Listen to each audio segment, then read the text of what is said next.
참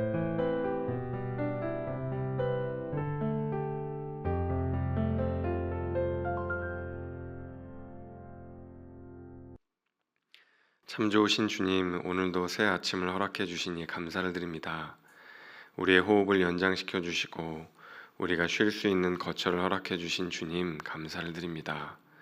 자격 없는 우리를 먼저 사랑해 주시고 먼저 은혜 베풀어 주신 주님, 감사를 드립니다. 하나님은 진실로 사랑의 주님이십니다. 우리의 외모가 어떠하든 우리를 사랑해 주시고 우리의 경제력이 어떠하든 우리를 공평하게 사랑해 주시는 주님, 그저 우리가 하나님의 자녀이기에 우리를 보호해 주시고 지켜주시는 아버지 하나님, 감사를 드립니다. 늘 받기만 하는 저희들이지만 조금씩 그 하나님의 사랑에 반응하며 하나님을 사랑하고 이웃을 사랑하는 신의 성품에 참여한 자들로 변화될 수 있게 도와주옵소서. 주님, 목을 다쳐 병원에 입원한 주님의 딸이 있습니다. 며칠 동안 움직이지도 못하고 식사도 쉽지 않았습니다. 병상에서의 시간이 길고 힘들게 느껴지기도 합니다. 하나님 치유의 빛을 비춰주시고 이 시간을 통해 더욱 하나님을 붙들게 하여 주옵소서. 나의 아픔이 하나님을 더욱 사랑하는 계기가 되어질 수 있도록 기도하게 하여 주옵소서. 섬유근육통으로 아파하는 딸이 있습니다. 진통제를 놓아도 잘 듣지 않습니다. 스스로 면역력을 키우며 이겨내야 한다는 의사의 말이 야속하게 들리기도 합니다. 주님, 도움을 주십시오. 힘을 허락하여 주옵소서. 주의 오른손으로 붙들어 주옵소서. 그래서 나 혼자가 아니라 주님과 함께 이 고통의 터널을 빠져나올 수 있도록 주여 은혜 내려 주옵소서. 하나님, 교회 이전을 위해 기도드립니다. 한쪽 문이 닫히면 다른 문을 열어주시는 주님, 한쪽 길이 막히면 다른 쪽 길을 열어주시는 주님, 우리를 주님의 길로 인도하여 주옵소서. 하나님의 식과 법을 타협하지 않는 바른 교회의 길을 포기하고 싶지 않습니다. 그리스도인이라는 이름에 부끄럽지 않은 길을 걷는 교회가 되고 싶습니다. 주님, 우리를 의의 길로 인도하여 주옵소서. 이제 주님의 말씀을 통하여 하나님의 뜻을 헤아릴 수 있기를 원합니다. 주님, 말씀하여 주시고 우리가 그 말씀을 붙들고 살아갈 수 있는 귀한 시간 될 수 있도록 하나님 은혜 내려 주옵소서. 감사드리며 예수님 이름으로 기도드립니다. 아멘. 오늘 하나님께서 우리에게 주시는 말씀은 호세아서 14장 1절에서 9절까지의 말씀입니다. 제가 한 절, 여러분이 한 절 교독하고 마지막 9절은 합독하겠습니다. 이스라엘아, 내 하나님 여호와께로 돌아오라. 네가 불의함으로 말미암아 엎드러졌느니라.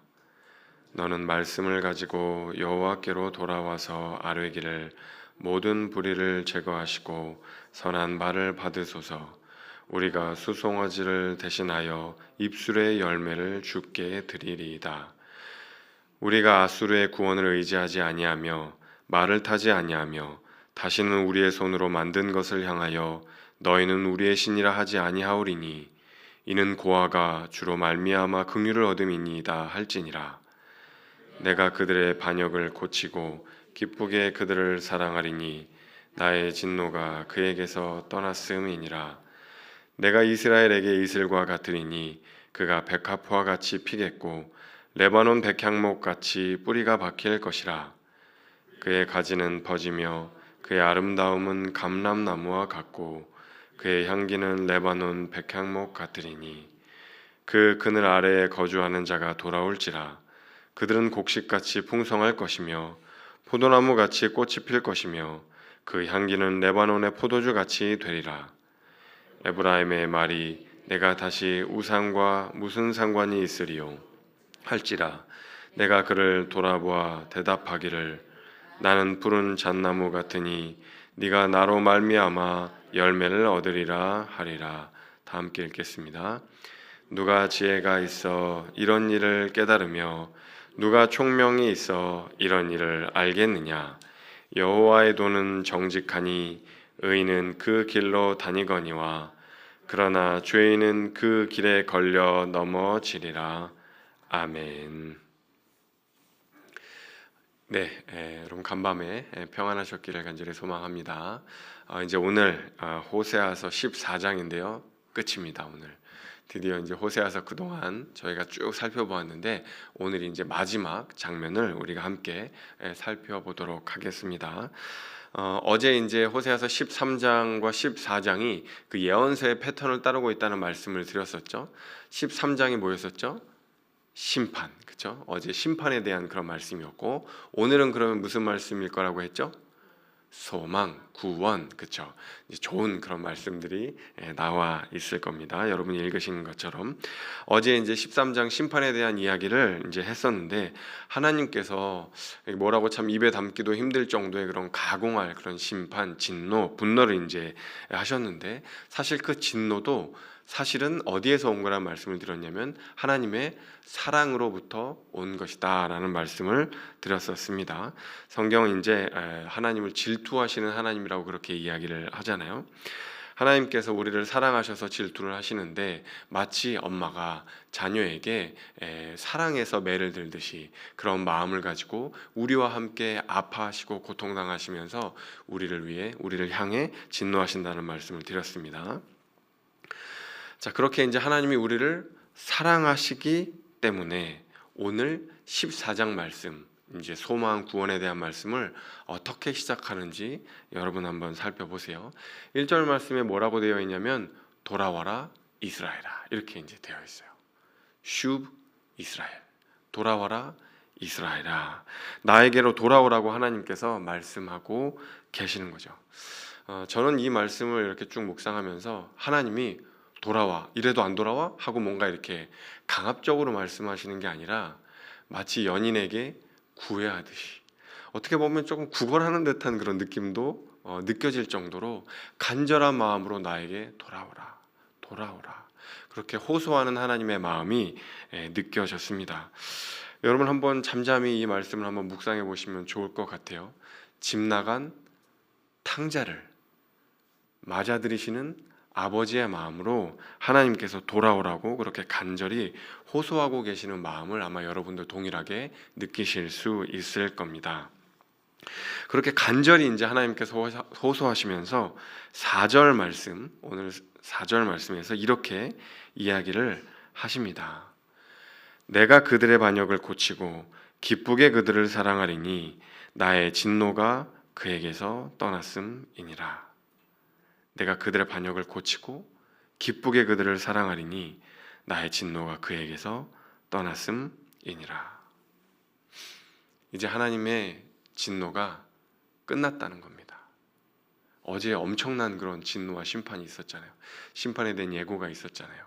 근데 이제는 그 진노가 끝났다는 거예요. 그리고 이제 하나님께서 이스라엘 백성들을 아주 기쁘게 사랑하겠노라 말씀을 하시는 거죠. 여러분 이 4절 말씀이 오늘 14장의 분위기를 좌우합니다. 내가 이제 그들을 기뻐하겠다. 내가 이제 그들을 사랑하겠다. 나의 진노가 그쳤다.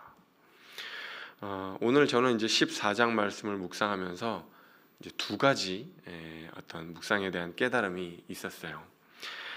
그 두 가지 깨달음을 이야기하면서 오늘 말씀을 좀 설명하면 좋을 것 같은데요. 첫 번째는 뭐냐면 하나님의 은혜가 우리의 회개보다 앞선다는 거예요.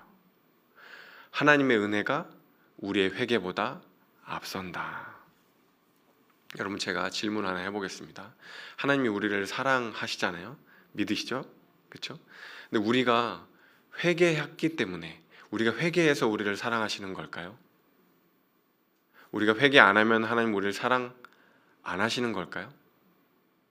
혹은 우리가 순종했기 때문에 하나님이 우리에게 은혜 베풀어 주시는 것일까요? 우리가 순종 안 하면 하나님이 은혜 베풀어 주시지도 않을까요? 여러분 어떻게 생각하세요? 하나님의 사랑은 그렇게 조건적인 사랑이냐고 저는 여러분에게 묻고 있는 겁니다. 여러분 하나님의 사랑은요 그런 사랑이 아닙니다. 조건적인 사랑이 아니에요. 물론 회개하면 하나님이 우리를 더 아끼고 사랑해 주시죠. 우리가 순종하면 하나님이 너무나 기뻐하시죠. 하지만 그렇지 않다고 해도 하나님은 우리를 사랑해 주시는 하나님이십니다. 하나님은 우리의 순종이나 회개가 하나님의 사랑보다 앞서지 않습니다. 여러분 보세요. 지금 이스라엘이 회개를 했나요? 아직 안 했어요. 아직 이스라엘은 회개하지 않았습니다. 아직 하나님의 심판도 임하지 않았어요. 그러니까 어저께 13장에 있었던 말씀은 그렇게 심판이 임할 것이다 라는 말씀이지 아직 심판이 임한 상황을 묘사하고 있는 것은 아닙니다. 그러니까 아직 다 미래의 일이에요. 일어나지 않은 일들입니다. 그런데 이미 하나님은 일어나지도 않은 심판과 일어나지도 않은 용서에 대해서 말씀하고 있는 거예요. 아직 다 먼 미래의 일인데 이미 하나님께서 내가 너를 용서한다. 내가 너를 사랑한다. 이미 자기 품에 집 나간 자식을 이미 안고 있는 거예요. 아직 나가지도 않았는데. 하나님은 그렇게 우리를 사랑하십니다. 우리의 사랑보다, 우리의 회개보다 하나님의 사랑이 늘 앞서 있는 것이죠. 그런데 이스라엘이 이제 먼 미래에 돌아올 것이다. 돌아와라. 이제 그렇게 이제 내가 그들의 반역을 고칠 것이다. 그렇게 이제 이야기를 하시잖아요. 그런데 안 돌아오면 어떡해요? 안 돌아오면 그런 생각 여러분 하실 수 있잖아요. 근데 제가 예전에 좋아했던 찬양 중에 그 Love Never Fail이라는 찬양이 있어요. 하나님의 사랑은 결코 실패하지 않는다라는 뜻이에요. 여러분이 잘 아시는 찬양일 수도 있는데 찬양이 이제 이렇습니다. 내 백성이 나를 떠나 돌아섰지만 내 사랑이 내 백성을 포기 못하니 내 모든 것 내어주고 나 그들을 얻으리라. 여호와께 돌아가자. 우린 돌아서도 그는 변치 않네. 여호와께 돌아가자. 우린 넘어져도 그 사랑 영원하네. 이런 찬양이에요. 그러니까 우리가 하나님께 돌아가면 그 사랑 영원히 변치 않는다는 거죠. 하나님의 사랑은 결코 포기되지 않습니다. 하나님의 사랑은 결코 실패하지 않아요. 우리의 흠결이 아무리 크고 우리의 죄가 아무리 크다 한다 할지라도, 그리고 그 과정 가운데 하나님이 우리에게 진노하신다 할지라도, 그리고 우리가 때로는 실패하는 것처럼 징계를 받는 것처럼 보여질지라도 하나님의 사랑은 결코 실패하지 않습니다. 그만큼 우리를 하나님께서 사랑하시기 때문이죠. 첫 번째가 뭐였죠? 하나님의 사랑이 우리의 회개보다 앞선다. 두 번째를 또 깨달았어요. 두 번째는 뭐냐면 하나님의 사랑이 우상 숭배보다 풍성하다는 거예요. 하나님의 사랑이 우상 숭배보다 풍성하다. 여러분 이게 무슨 이야기냐? 여러분 우리가 무언가를 이제 섬기게 되어 있잖아요. 근데 우리가 우상을 섬기기도 하고 하나님을 섬기기도 하는데 누가 더 우리의 행복을 바랄까요? 우상이 우리가 행복하기를 바랄까요? 아니면 하나님께서 더 우리가 행복하기를 바라실까요? 여러분, 당연히 하나님이죠. 우상은요, 우리를 사랑하지 않습니다. 우리를 이용하기는 하지만 우리를 사랑하지는 않아요. 하나님께서 우리를 더 사랑하시고 우리가 행복하기를 원한다고 성경은 이야기하는데요. 5절에서 7절 말씀, 오늘 5절에서 7절 말씀을 제가 한번 읽어보도록 하겠습니다. 내가 이스라엘에게 이슬과 같으리니 그가 백합화 같이 피겠고 레바논 백향목 같이 뿌리가 박힐 것이라. 그의 가지는 퍼지며 그의 아름다움은 감람나무와 같고 그의 향기는 레바논 백향목 같으리니 그 그늘 아래에 거주하는 자가 돌아올지라. 그들은 곡식같이 풍성할 것이며 포도나무 같이 꽃이 필 것이며 그 향기는 레바논의 포도주 같이 되리라. 여러분 다 이해 못해도 막 좋은 것들이 막 많이 나와 있죠? 그렇죠? 막 레바논의 백향목 같이 될 것이고, 막 포도나무 같이 꽃이 필 거고, 포도주 같이 될 거고, 막 향기가 날 거고, 아주 풍성하고 번성하고 아주 그런 아름다운 그런 이미지들로 오늘 말씀을 쭉 묘사를 하고 있어요. 누가 이렇게 될 거라는 거죠? 이스라엘이 이렇게 풍성하게, 이렇게 아름답게, 이렇게 향기나게, 이렇게 번성하게 될 것이다라고, 행복하게 될 것이다라고 하나님이 이야기하고 있는 겁니다. 여러분 때로 울적한 마음이 드실 때 이 이스라엘에 우리 자신의 이름을 넣어서 읽어도 됩니다. 하나님께서 나를 이렇게 복되게 하기를 원하시는구나, 이렇게 행복하게 해주시기를 원하시는구나. 그래서 하나님께서 우리로 하여금 하나님 곁으로 가면 이렇게 행복하구나, 하나님을 신앙하고 하나님을 신뢰하면, 하나님을 사랑하면 이렇게 행복하구나라는 마음이 들 수 있게끔 주님은 우리에게 이렇게 약속해 주시는 것이죠. 네, 여러분 오늘 말씀을 이렇게 곰곰이 묵상을 하면은요, 하나님이 우리가 행복하기를 원하시는구나 라는 거 말고 또 어떤 생각이 드냐면, 우리가 행복해하면 누가 또 행복해하는 것 같으세요? 우리가 행복해하는 그런 삶을 살아가면 또 누가 행복한 마음을 품으실까요? 하나님이 행복해 하시는 거예요. 행복해하는 이스라엘을 바라보면서 하나님도 너무나 행복해 하시는 거죠. 흡족한 미소 짓고 계시는 하나님의 마음이 이 말씀을 읽으면서 느껴지시면 좋을 것 같아요. 이 말씀을 읽으면서 하나님도 내가 행복한 삶을 살기를 바라시면서, 내가 그렇게 복받는 인생을 살아가는 것을 보시면서 미소 짓고 있구나, 행복해하고 계시는구나, 기뻐하고 계시는구나, 그 마음으로 오늘 말씀을 읽으시면 좋을 것 같아요. 자, 이제 마음속으로 미소 짓는 하나님의 얼굴을 잠깐 떠올리시면서 마지막 말씀, 호세아서의 마지막 말씀이기도 하고 오늘 14장의 마지막 말씀이기도 한데, 마지막 9절 말씀을 그렇게 미소 지으시는, 우리가 행복해하는 것을 바라보면서 미소 지으시는 하나님 모습을 떠올리면서 오늘 9절 말씀을 읽어보겠습니다. 누가 지혜가 있어 이런 일을 깨달으며 누가 총명이 있어 이런 일을 알겠느냐. 여호와의 도는 정직하니 의인은 그 길로 다니거니와 그러나 죄인은 그 길에 걸려 넘어지리라. 아멘.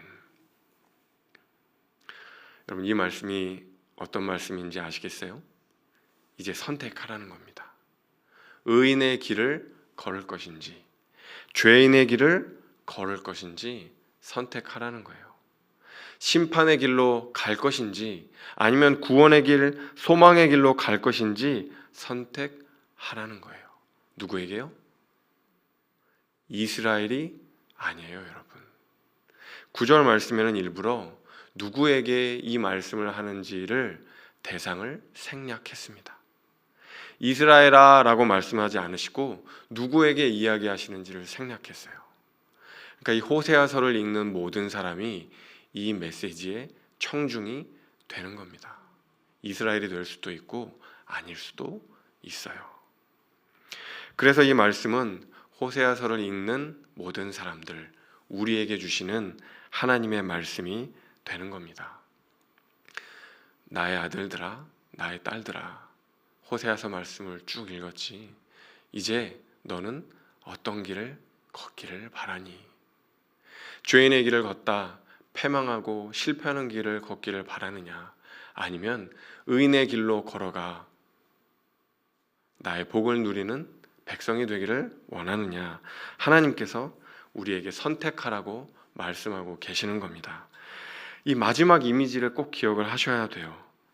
생명의 뿌리를 내려서 번성하고 아름답고 풍성한 열매를 맺고 막 가지가 뻗어 나가서 푸르른 잎사귀를 맺는 그 풍성한 이미지, 그래서 아름다운 향기를 내는 그 풍성한 이미지를 마지막으로 보여주시면서 내 백성이 이런 삶을 살기를 원한다.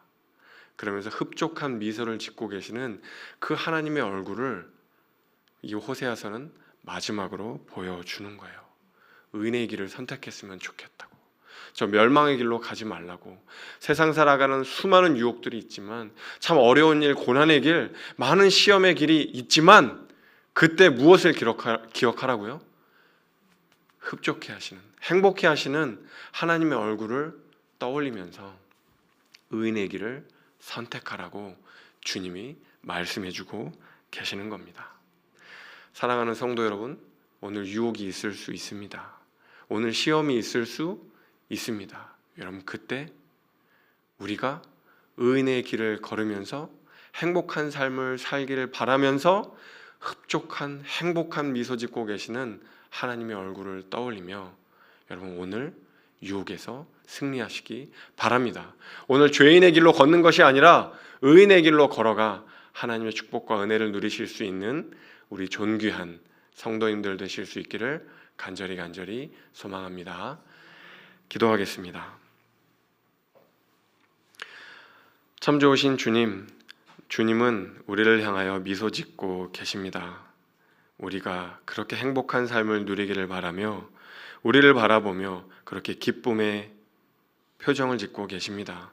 하나님, 그 하나님의 표정을 우리 삶 가운데 떠올리며 죄인의 길을 걸어가는 것이 아니라 의인의 길을 선택할 수 있도록 도와주십시오. 오늘 죄의 유혹이 있을지라도, 오늘 고난의 아픔이 있을지라도 하나님을 선택할 수 있는 그런 주의 백성들 될 수 있도록 하나님 우리를 붙들어 주옵소서.